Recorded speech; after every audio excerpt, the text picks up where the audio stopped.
Hi there. Today we're going to talk about density. Density is actually a measure of how tightly together the molecules of a substance are. Okay, so let's just say how tightly packed the molecules of a substance are. How tightly packed or how tightly put together the molecules of a substance or of a material are.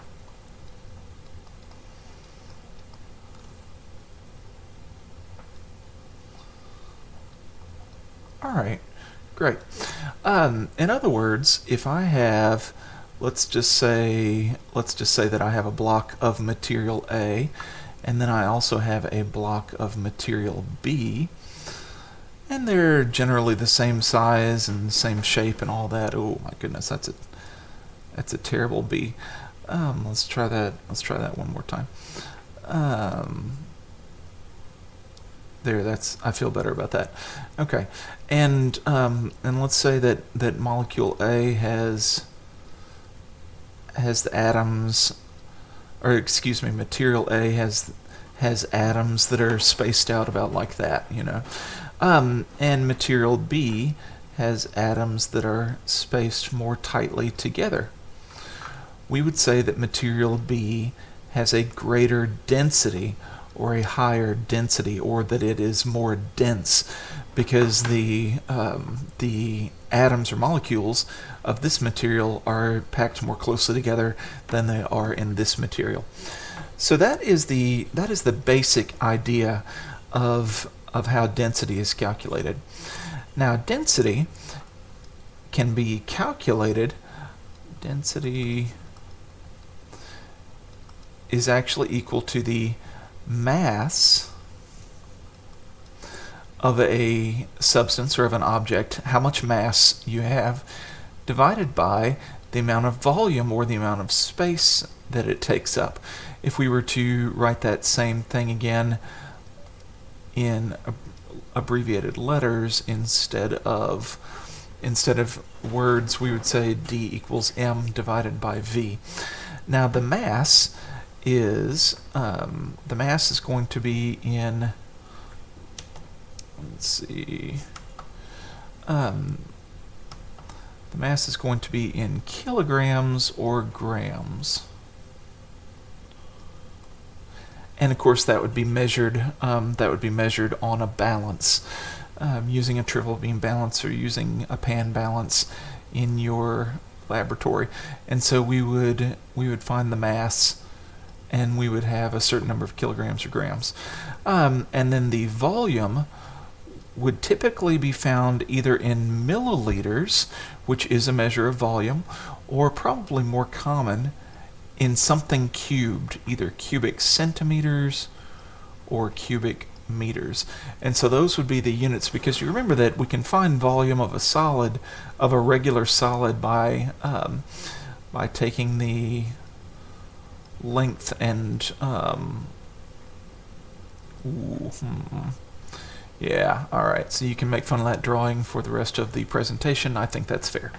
But you can take the length and the width and the height, multiply those three together, and so if they were all measured in centimeters, you would have centimeters times centimeters times centimeters, and that would be centimeters cubed. And if they were all in meters, then it would be meters cubed. If it were an irregular solid and we measured its volume in some other way, or if it were a liquid, then we would use milliliters.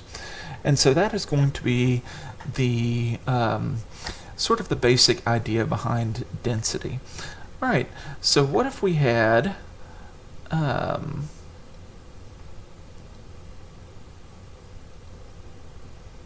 right, so let's just take all that and let's just erase it.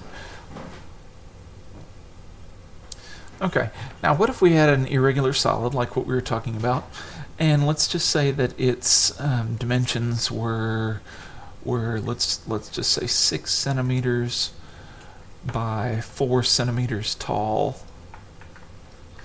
Now I tell you what, let's make it 4 centimeters deep and make it 2 centimeters tall. Okay. So we'll say that it's going to be only 2 centimeters tall. Okay. And let's just say that if I take that and put it on a balance, that it happens to have a mass of 16 grams. And I'd like to know what its density is. So someone has asked me to find the density of this object. And so, well, I'm going to say, okay, density is going to be equal to the mass divided by the volume. I know my mass, it's 16 grams, so I'm in good shape there. And the volume, since it's a regular solid, I'm just going to take it and I'm going to say, okay, 6 times 4 is 24, and then times 2 more is going to be 48. Okay, so 48 centimeters times centimeters times centimeters, 48 centimeters cubed, and that is going to equal the volume. And so that's how we'll actually calculate that volume. All right, so at this point we will just say, okay, my mass was 16, my volume was 48, and I'm going to take 16 and divide by 48, and that ends up being 1/3, or 0.33 repeating, so I'll just say 0.33. Now what are my units going to be for this? You know that your teachers are going to get really bent out of shape if you don't put the correct units. Well, what were my units for my mass? It turns out that it was grams. And then we divided by my volume, which was in cubic centimeters. So it turns out that the units for this are going to be grams per cubic centimeter. So I'll just type grams per cubic centimeter, and I will box that in where I can find it really easily. And that is how we can calculate the density of that. Okay. Now let me ask you a question real quick. What if I took a fancy schmancy laser and cut this exactly in half? Okay. So I'm just gonna, we're gonna pretend that that's in half. Okay, so we cut this exactly in half. So it is no longer 2 by 6 by 4. I have a pair of 2 by 3 by 4 blocks. So I have cut it in half. Here's my question. What does that do to the density? So what's the density now that I've cut it in half? All right, and your temptation is to say immediately, oh, well, if you have cut the item in half, then you have cut the density in half. But let me show you what's happened. Not only have I've cut the item in half, which means I have half as much mass. Okay, so I'm just going to draw a line through that and say now I have 8 grams.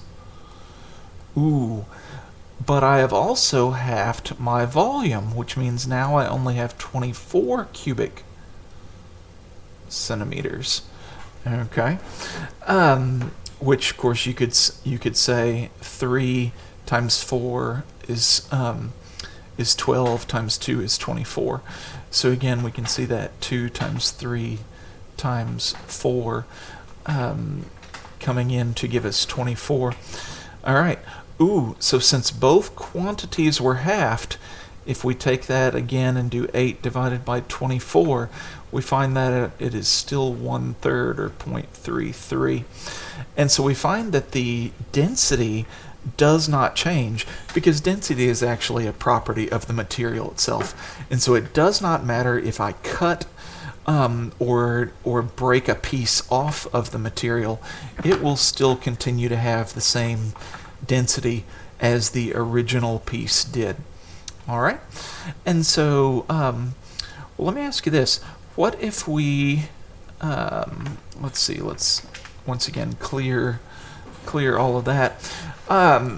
Let's say that I have a graduated cylinder here, and let's say that I have that I have measured, and it contains exactly 40 milliliters.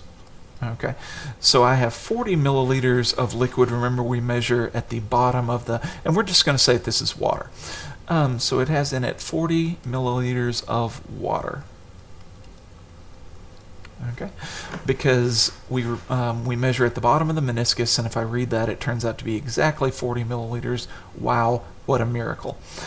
And so, and then let's say that I have a that I want to know the density of this rock. So I'd like to know the density of this rock. Which rock, you asked? I'm glad that you have asked. This rock right here. Okay, and so here I have a rock, and I'd like to know the density. Now, remember that in order to find the density of this rock, we need to know its mass, and we need to know its volume. Okay, well, that's no problem. I take it into the lab and I put it on the balance, and let's just say that I find out that its mass is 100 grams. All right. So for my mass, I'm going to put in 100 grams. Excellent. And now all I need is the volume. Unfortunately, though, this volume, this is a very irregularly shaped solid. I can't get the length, width, and height of it. So what I'm going to do instead is I'm just going to take that rock and I'm going to drop it into that graduated cylinder. And when I do, of course, you know what's going to happen. When you, just like if you put ice into a cup of water, if you drop a rock into a graduated cylinder, the that level is, whoops, don't need to select anything anymore, need to draw. That level is going to go up. And so now we have a new graduated cylinder. We have a new level of liquid as it goes up to here. And let's say that when I read that, that happens to be, oh, I don't know, let's just say that it happens to be exactly 45 milliliters of water. Okay, now, if we started out at 40 milliliters of water, and then when I added the rock, this increased to 45, how much space do you think that the rock took up? And you would be correct in saying, hey, if I finished with 45 and I started with 40, the final value minus the initial value is going to give me whatever the volume of my object was. And so that's going to be 5 milliliters. Okay, so I'm going to bring that over and write that right here. And then I'm going to do the math, and I'm going to say, oh my goodness, 100 divided by 5, get my calculator if I need to, and I see that it is 20. Ooh, 20 what? Do you remember, let's see, we said that we're gonna use our units from our formula. So 20 grams, so I'm just gonna rewrite the 20 down here. 20 grams per, and what did I measure my volume in? Oh, I measured it in milliliters. So I'm gonna say 20 grams per milliliter for that particular object. Now, in this case, since we know that 1 milliliter of water is also equal to a cubic centimeter, and so since it was the water that was displaced, we could say, hey, that was 5 milliliters, but we also know that that was 5 cubic centimeters of volume. And so we could just rewrite that as 20 grams per cubic centimeter, and that's a lot more than our previous sample was. All right, so thank you for your time today. I hope that you enjoyed our quick adventure into density, and that you'll be able to refer to this as you work through some practice problems. Have a great day.